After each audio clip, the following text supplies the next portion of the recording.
मुझे बड़े अच्छे लगे मामा जी, आपकी भांति नहीं जो सदा मुंह फुलाकर बैठे रहते हो। गणेश! गणेश, पिताश्री से ऐसे बात नहीं करते। मूर्खता कर रहे हो गणेश। और गौरी, तुम्हारे नेत्रों के समक्ष इतना सब कुछ होता रहा और तुमने होने दिया। अब बालक को खाने से कैसे रोकते? ये कोई उद्दंडता थोड़ी थी। उद्दंडता नहीं, कुसंस्कृता थी। आप मेरी माता को क्यों नाच रहे पिताश्री? मौन रहो गणेश। तुम्हारी माता होने से पूर्व गौरी मेरी धर्म पत्नी है, इसलिए तुम्हें अपने माता पिता के मध्य बोलने की कोई आवश्यकता नहीं है। वो मैं नहीं जानता, पर जो ही मेरे माता को कोई भी कुछ भी कहेगा तो मैं बीच में खड़ा हो ही जाऊंगा। गणेश! शांत हो जाइए महादेव, बालक है वो। ये बालक है। बालकों की तरह व्यवहार तो किया नहीं। पता है गौरी, सबने कितना परिश्रम किया, परंतु पारितोषिक में सबको एक एक मोदक तक नहीं मिला। सब कितने रुष्ट हैं। क्षमा प्रभु, हम गणेश से रुष्ट नहीं हैं, आपसे निराश है। मुझसे? हाँ, आपसे। गणेश तो केवल बालक है और उसे मोदक ग्रहण करता हुआ देख हमें बड़ा आनंद आ रहा था, और जिससे हमें आनंद आ रहा था आप उसी को डांट लगा रहे थे। हमें आज्ञा दीजिए, हमें आगे की तैयारी करनी है। महादेव, ये आपने उचित नहीं किया। मुझे, नंदी, गणेश सबको ठेस पहुंचा। क्या हुआ जो गणेश ने कुछ मोदक खा लिए तो? कुछ मोदक? उसे छोड़ो गौरी, मैं तो केवल इसे अच्छे संस्कार देने का प्रयास कर रहा था। आओ गणेश, आजा। गौरी, मेरी बात तो सुनो। वो भ्राता कृष्ण ने आपके लिए कुछ रखा है, देख लेना। विचित्र बात है, मैं तो यहाँ उचित करने आया था, सब अनुचित ही हो गया। ये सब श्री कृष्ण का किया धरा है। धन्य है आप लीलाधर, स्वयं तो चाव से आपने महाभोज का आनंद लिया और अब द्वारका प्रस्थान भी कर गए और मुझे यहाँ फंसा गए। और क्या छोड़कर गए हैं मेरे लिए?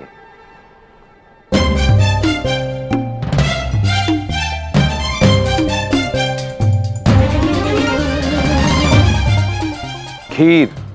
क्या समझते हैं आराध्य कि खीर खिलाकर मुझे मना लेंगे? अत्यंत स्वादिष्ट। देवी राधा, कितनी स्वादिष्ट खीर बनाई आपने। वाह लीलाधर वाह! एक ओर तो सबकी डांट के कड़वे घूंट पिलाते हो, दूसरी ओर मीठी खीर खिलाते हो। क्या लीला रचते हो आप भी। भूल तो मेरी ही है, जो मुझे लगा था कि इस बार इस खेल में मैं आपको चकमा देने में सफल हो जाऊंगा, परंतु अब समझ में आ गया लीलाधर कि इस खेल में आप मुझसे बहुत बड़े खिलाड़ी। खिलाड़ी तो वो है आराध्य जो दूर की सोचता है। अब खीर भी खिलाई, सबसे डांट की, घूंट भी पिलवाए। अब आगे देखते हैं क्या होता है। देख ही तो रहा हूं, अब आगे क्या करूं? मुझे कोई नई युक्ति लगानी होगी, परंतु मैं अपने इस क्रोध का क्या करूं? क्रोध से तो मैं सबको अपने से दूर कर दूंगा। हाँ, अब मैं इस समस्या का हल प्रेम से निकालता हूं। सबसे बड़ा है प्रेम। क्योंकि क्रोध के हल तो पत्थर में फंस जाते हैं और प्रेम के हल वो तो धरा को भी जोत जाते हैं। देखते जाइए लीलाधर, अब मैं प्रेम की युक्ति से क्या करता हूं।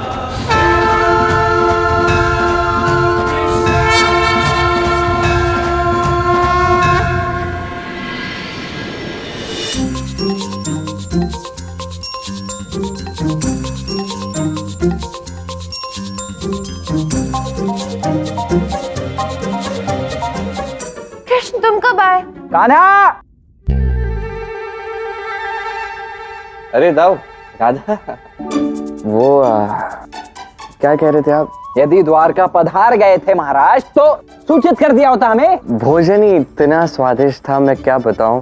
उसके पश्चात निद्रा आ रही थी, आलस्य आ रहा था, तो मैं सो गया। ये क्या बात कह दी कान्हा तुमने, क्या सत्य में इतना स्वादिष्ट भोजन बना था? तो लगे हाथ बता भी दो कि क्या क्या व्यंजन बने थे वहाँ। इतने सारे व्यंजन थे, यदि नाम लेने बैठ जाऊं तो युग बीत जाएगा। और इतने स्वादिष्ट वो व्यंजन थे कि मैं, और सबसे अधिक स्वादिष्ट तो मोदक थे। इतने स्वादिष्ट थे, ठीक राधा के बनाए खीर की भांति स्वादिष्ट थे। यदि इतने स्वादिष्ट मोदक थे तो कुछ अपने साथ भी ले आते ना, हम भी चख लेते। वो क्या है, कहीं वहां मोदक तो नहीं?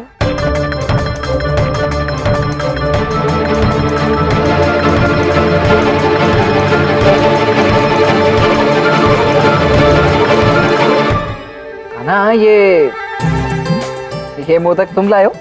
ये तो ऐसा प्रतीत हो रहा है जैसे किसी ने पहले से इसे खाया हुआ है। जूठा लग रहा है ना? जिस नन्हे बालक ने इसे जूठा किया है, कहा जाता है कि उसका जूठा खाने से व्यक्ति प्रसन्न हो जाता है। मैं तो कहता हूं कि आप दोनों भी इसे चख लो और महल के हर एक सदस्य को इसे प्रसाद के रूप में बांटो। मैं चाहता हूं कि प्रसन्नता और आनंद के देवता का ये प्रसाद सभी को मिले। कृष्ण, तुम किसी देवता के भोज में गए थे? हाँ बताओ ना, कौन से देवता के भोज में गए थे तुम? बाल गणेश। बाल गणेश? कृष्ण, तुम उनसे अकेले ही मिलने चले गए, हमें भी तो लेके जा सकते थे ना? हाँ, हमें क्यों नहीं ले गए तुम? दाऊ, वो बाल गणेश को संभालना इतना सरल नहीं है। ना, समस्त द्वारका संभालता हूँ मैं। उस मूर्ख शाम तक को संभाल लिया, उसके पिताश्री तक को संभाल लिया, तो बाल गणेश को नहीं संभाल पाऊंगा क्या राधा? बताओ। हाँ बिल्कुल सही कह रहे हो। ठीक है, आप संभाल सकते हो ना। मैंने आपको वचन दिया था कि आपको उसके साथ समय व्यतीत करने का अवसर अवश्य मिलेगा और शीघ्र ही मिलेगा, तो तब आप संभाल लेना। अभी मुझे ये बताइए, मोदक आप खाना भी चाहते हैं या नहीं? अब तक चखा नहीं है आपने? तनिक चखिए और सब में बांट दीजिए। कृष्ण, इतना सा तो मोदक है और तुम कह रहे हो कि सब में बांट भी दो, ये कैसे संभव है? ये श्री गणेश का प्रसाद, उनका प्रेम, उनकी कृपा, ये कभी समाप्त नहीं हो सकती।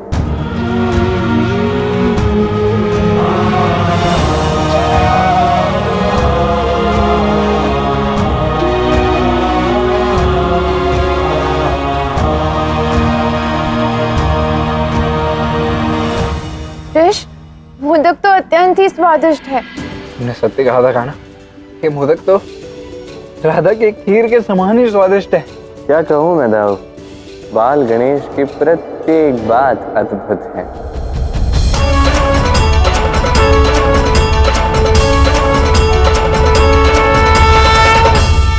माता, आप इन पुष्पों से क्या कर रही हो? रात्रि हो गई है, तुम्हारी निद्रा के लिए सोने का प्रबंध कर रही हूँ, ताकि तुम्हें इन पुष्पों जैसे मीठे सुंदर स्वप्न आए। किंतु माता, मुझे निंद्रा नहीं आ रही है। गणेश, संपूर्ण कैलाश तो तुम अपने नन्हे पैरों से नाप ली। अब कहाँ जाना है तुम्हें? चलो आओ, सो जाओ। किंतु माता, मैं बिना निंद्रा के कैसे सोऊंगा?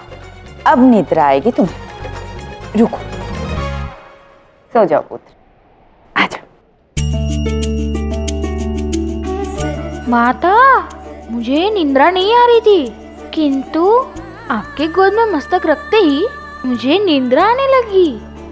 तुम चाहे संपूर्ण ब्रह्मांड क्यों ना घूम लो, किंतु माँ की गोद में, उसके आंचल में शीघ्रता से निद्रा आ जाती है। माता, आप कितनी प्यारी हो, किंतु पिताश्री मुझे तनिक भी प्रेम नहीं करते। ऐसा नहीं है पुत्र, महादेव तुमसे सबसे अधिक प्रेम करते हैं।